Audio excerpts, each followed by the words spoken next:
Hoe 2 jaar mij we nog maar 100 kilo smargens aanbieden in het jaar en in 2034 zelfs nog maar 34 kilo per jaar per inwoner. En waarom is dit nou een ideaal systeem om in te vieren? Difter op gewicht, dat is ideaal om ervoor te zorgen, denken wij althans, dat mensen minder afval inleveren in de grieze container.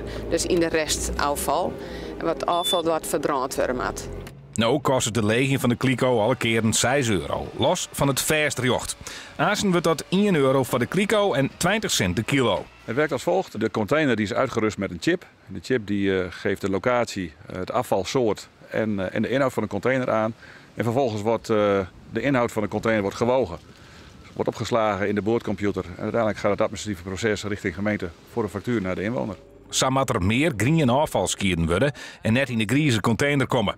En dat werkt in de proeffase al.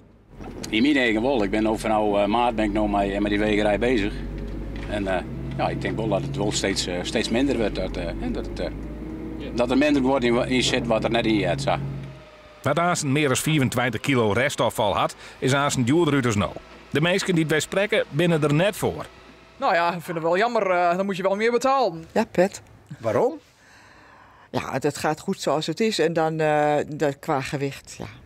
Dat zegt niks. Ik ben wel een beetje bang dat we meer zwerfvuil gaan krijgen in de gemeente.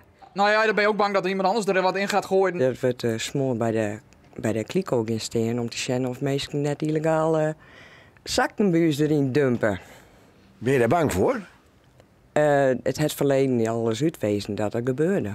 Het kost het ook weer centen, maar het is tenij mogelijk om een slot op de kliko te zetten. Nou, die gaat gewoon automatisch open. Ja, dus daar hoeven wij verder niks aan te doen. Meesten joggen dus een soort apen en beren.